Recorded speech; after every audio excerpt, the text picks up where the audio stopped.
न जाने ज़माने को क्या हो गया है, मसीहा मरज़ का सबब बन गया है। न जाने ज़माने को क्या हो गया है, मसीहा मरज़ का सबब बन गया है। मानी, अब मेरी बात तो सुने। मुझे कुछ नहीं सुनना है। देखें, आप गलत समझ रही हैं, ऐसा कुछ भी नहीं है। तुम हाथ लगाए बगैर भी बात कर सकते हो। Okay okay, let me explain. कहो, क्या कहना है? देखें, अगर मैं आपके साथ राब्ते में होता तो ये सब कुछ नहीं होता जो अब हुआ। और अगर मामू जान ने मुझे बता दिया होता तो मैं वापस आ जाता, उस वक्त उस आदमी को सबक सिखा देता, और फिर वो रिक्शे वाले का भी कत्ल नहीं होता। लेकिन इन सब में तुम्हारी नैना का क्या ताल्लुक? तुम उसका गम बनाओ ना, मुझे क्यों बीच में घसीट रहे हो? और वैसे भी अगर तुम होते भी ना, तब भी वो बाहर आने वाला नहीं था। अच्छा ओके, आप गुस्सा ना करें प्लीज। ये सब ना बात करने से पहले सोचना चाहिए था। ठीक ही तो कह रहा है वसीम। मामू एक बूढ़े आदमी है और आपको एक जवान आदमी की जरूरत है जो आपकी हिफाजत कर सके।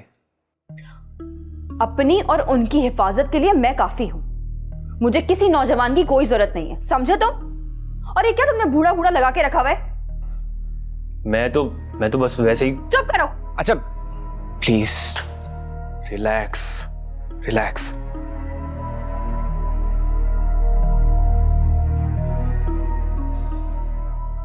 भाई, ये मुमानी की दुब पे पैर क्यों रख दिया तूने? अरे यार कुछ भी नहीं, बस ऐसे ही।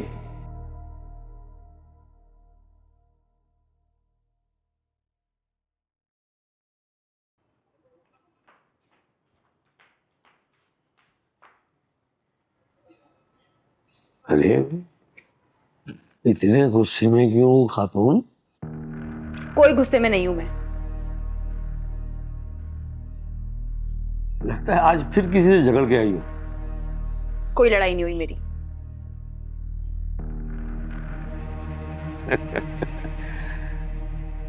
पहले दिन ही मैंने कहा था लड़की झूठी है। हाँ, मैं ही झूठी हूँ। बड़े बड़े दांत हैं मेरे, सींग निकल आएंगे और 2 मिनट बाद ना दुम भी निकल आएगी। यही बोलते हैं ना आप? अरे तुम तो बाकायदा लड़ने लगी। मैं कब आपसे लड़ी हूँ?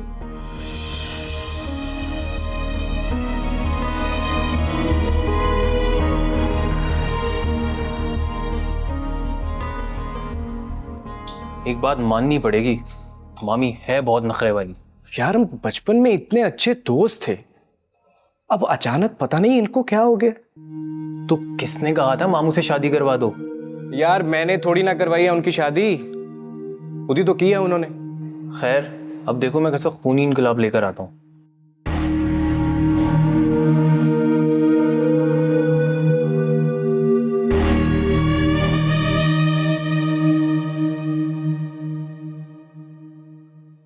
भाई कहाँ जाने का इरादा है? मैं कहाँ जाऊंगी? मेरा तो मैका भी नहीं है कि आपसे लड़ाई करके वहां चली जाओ।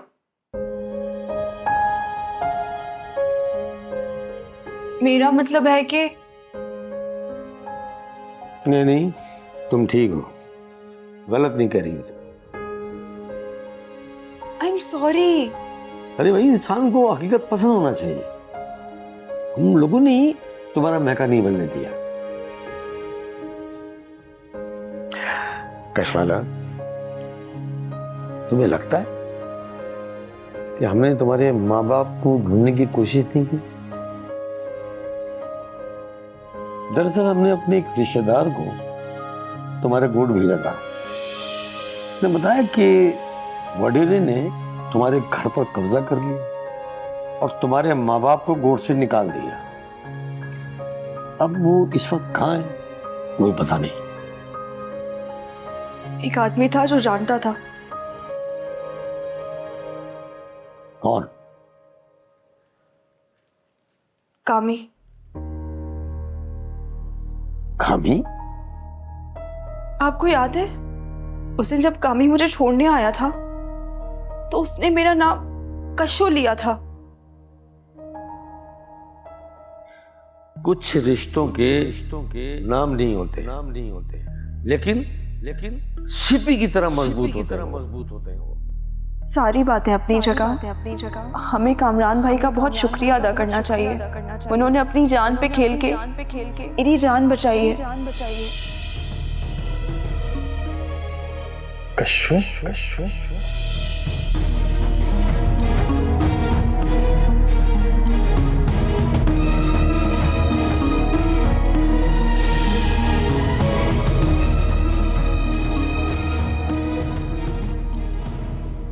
ओहो, ये राज है। कयामत के दिन ही फाश होगा। आपसे एक बात पूछूं? हाँ पूछो। अगर अब मेरे अम्मा अब्बा मिल जाए तो क्या आप मुझे उनसे मिलने देंगे?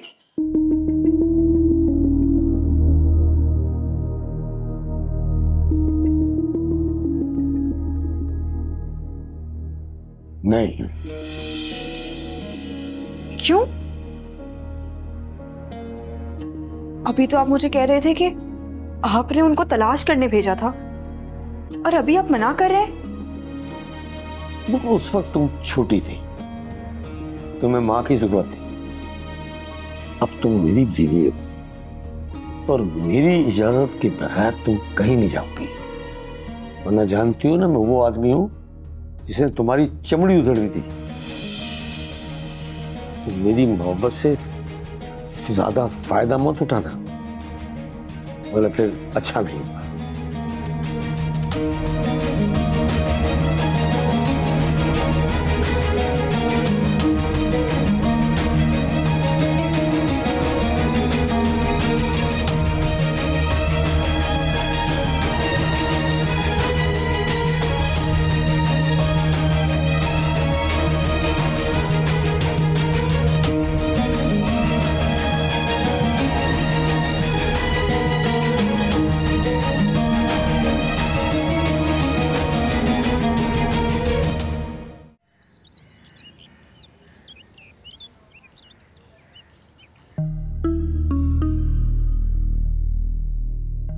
आपको जब मना किया था आपने ये हरकत की ही क्यों?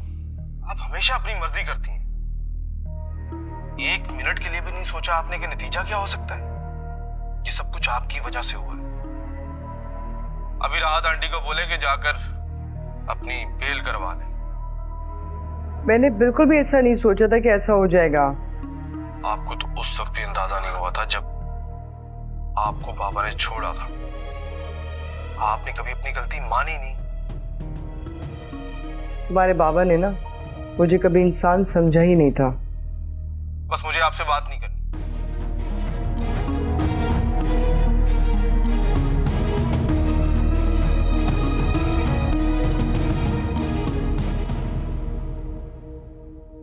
डॉक्टर साहब, आप हिम्मत करें। ये सारे मर्द ना ऐसे ही होते हैं, और वैसे भी बेटा हमेशा अपने बाप पे ही जाता है। मुझे तो ये समझ में नहीं आता। मुझे तो पता है इसने अपने बाप को देखा था कैसा जल्लाद था। मारता था? बहुत मारता था।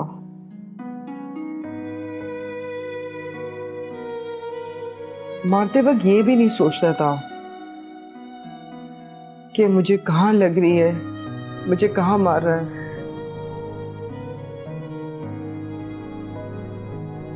बस मारता रहता था। फैसल बाबा का तो हमेशा आपके साथ रवैया अच्छा रहा है, फिर क्यों बदल गए वो? बच्चे कभी नहीं समझते कि माँ भी इंसान होती है। उसके भी जज्बात वैसे ही होते हैं जैसे बाप के। बाप ने तो दूसरी शादी कर ली, लेकिन माँ सिर्फ अकेली रहती है। इसीलिए बाप के साथ दूसरी औरत तो बर्दाश्त कर लेते हैं, लेकिन माँ के साथ दूसरा मर्द नहीं बर्दाश्त करते। दिल छोटा ना कर, अल्लाह सब अच्छा करेगा। रात की वजह से मुझसे बहुत लड़ाई। सुना मैं, मुझे तो बिल्कुल भी पता नहीं था कि ऐसा कुछ हो जाएगा। हम तो कशु को ढूंढने की कोशिश कर रहे थे। मत करें कोशिश डॉक्टर साहब, वो नहीं मिलेगी अब। अगर उसे मिलना होता ना तो इतने सालों से कोई एक सुराग तो मिलता ना हमें। हिम्मत कैसे हार सकती है तुम? अल्लाह की जात पे यकीन रखो। सच पूछे तो सिर्फ अल्लाह की जात पे यकीन है। मेरी बच्ची जहां भी होगी ना, खैरियत से होगी। पर असल परेशानी वो ये है कि उस बच्ची का और राहत बाजी का क्या होगा। सब लोग मुझे ही लान तान कर रहे हैं, लेकिन मुझे ये समझ में नहीं आ रहा कि ये सब किया किसने है। ये ऐसा है कौन जो हम पे नजर रखे हुए?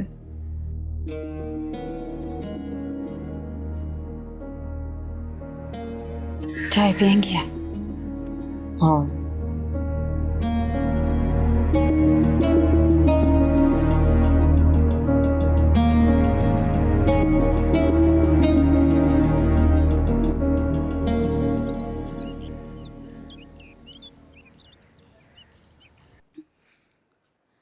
ये लोग रेसा की ताकत को जानते नहीं अभी। इससे मम्मी मैं बिल्कुल नहीं सोच रहा था कि आप ऐसा कुछ करेंगी। मैं देखना चाहती थी, और अभी तो सिर्फ उस लड़की और राहत को सबक सिखाया। जीनत और उसके बाप का दिमाग दुरुस्त करना तो भी बाकी है।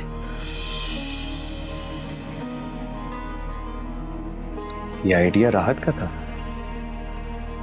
हाँ, क्योंकि मैं देखना चाहती थी कि ये लोग कहां तक जा सकते हैं।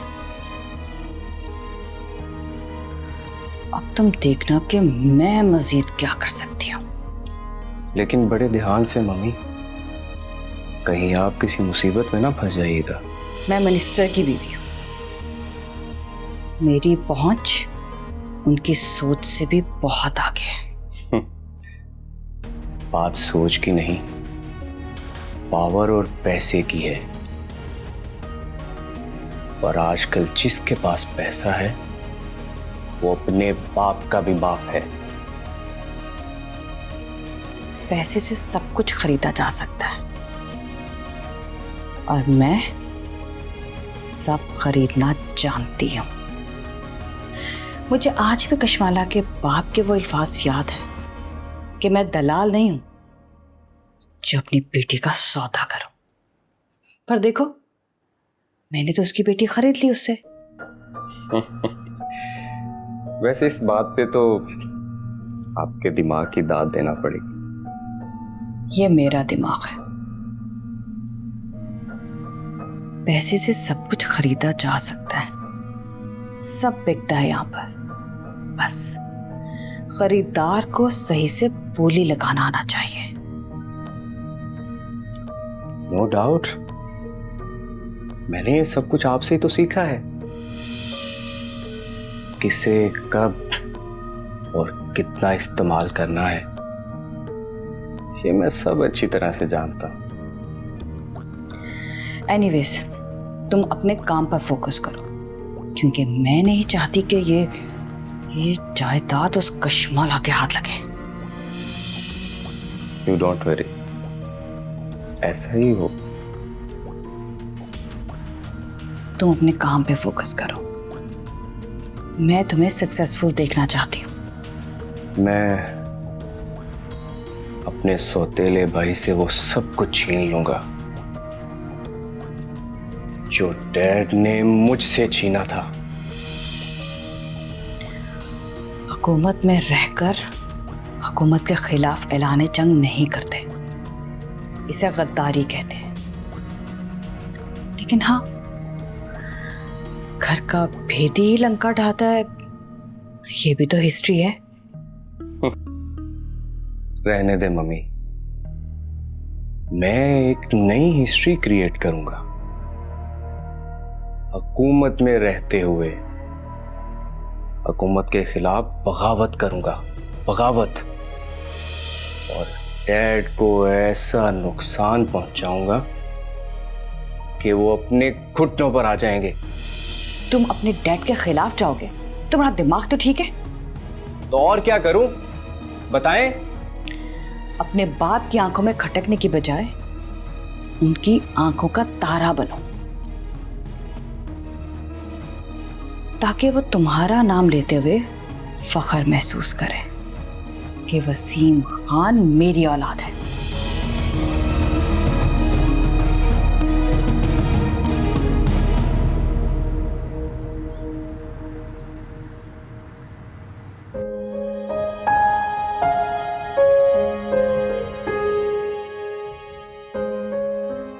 मैं तुम्हें तुम्हारे माँ बाप से मिलने से मना नहीं करना चाहता।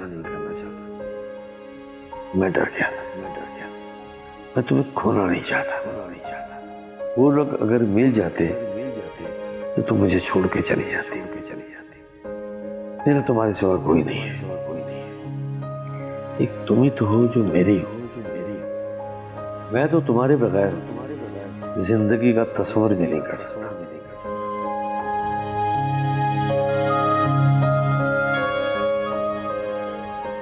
इतने साल तो मैं अपनी बीवी के साथ भी नहीं रहा जो मेरी औलाद की माँ है। जितना वक्त मैंने तुम्हारे साथ गुजारा, जिंदगी क्या होती है मुझे तुमने समझाया। मैं तुम्हें खुद से अलग होता नहीं देख सकता।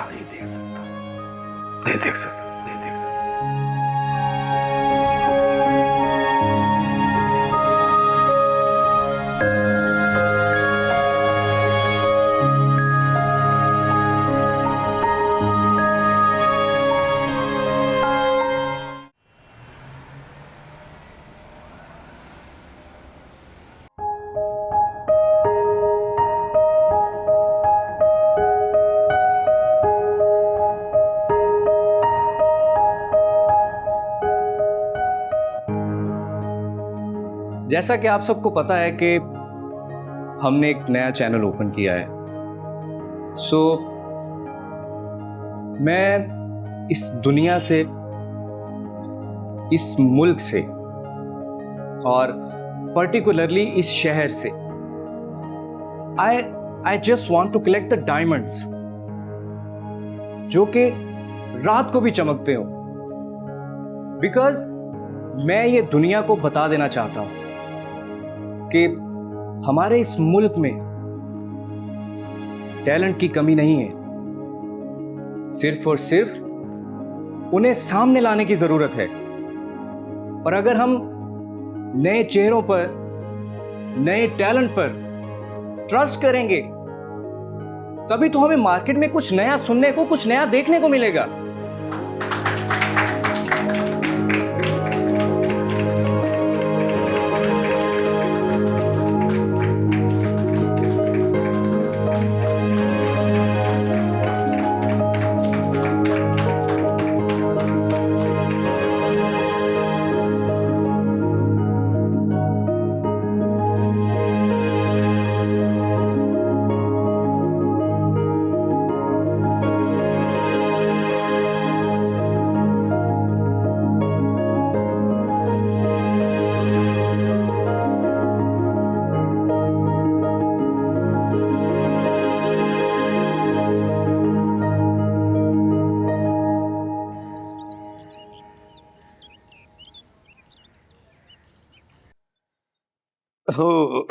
लो भाई, ये मैं सब्जियां ले आया हूं। अरे भाई साहब, आप खुद क्यों ले आए? वो कहाँ है रफीक? अरे खैर है भाई, एक काम करें रीसा बेगम, अपने अच्छे अच्छे खाने बनाएं। दरअसल सेलिब्रेट करना चाहता हूं मैं। आज ऑफिस का पहला दिन है। आप तो ऐसे खुश हो रहे हैं भाई साहब जैसे वसीम के स्कूल का पहला दिन हो। जब कशमाला पहली बार स्कूल गई थी ना तो मुझे खुशी हुई थी, लेकिन थोड़ा मैं मिजाज का बहुत तेज था। खुशी का मुझे पता नहीं था, लेकिन रईसा खातून अब मैं भरपूर खुशियां मना रहा हूं। मुझे लगा कि आप वसीम के लिए खुश हो रहे हैं। अरे जब औलाद कामयाबी हासिल करती है ना तो माँ बाप बहुत खुश होते हैं, और मैं तो मामू हूं। आपको अंदाजा नहीं है कि वसीम की कामयाबी पे मैं बहुत खुश हूं। कहते हैं ना, असल से सूद भला लगता है। जैसे मैंने आपको अपनी गोद में खिलाया, आपने अपनी औलाद को गोद में खिलाया। जितनी मोहब्बत आप अपनी औलाद से करती ना, उससे कई गुना ज्यादा मैं वसीम से मोहब्बत करता हूं। तो मेरा बाजू है, ताकत है मेरी, वो शेर है, शेर। कशवाला को पुलाव बहुत पसंद है ना? है? हाँ। अरे भैया मत पूछो, कोई रेस्टोरेंट, होटल, ठेला, कहीं से भी पुलाव की खुशबू आ जाए, वो वहां मौजूद होती है। मुझे तो ऐसा लगता है कि अगर उसके बस में हो ना, तो वो पुलाव के अलावा कुछ बना ही ना। तो बस ठीक है, आज मैं खुद उसके लिए पुलाव बनाऊंगी। चले, हम भी खाएंगे फिर।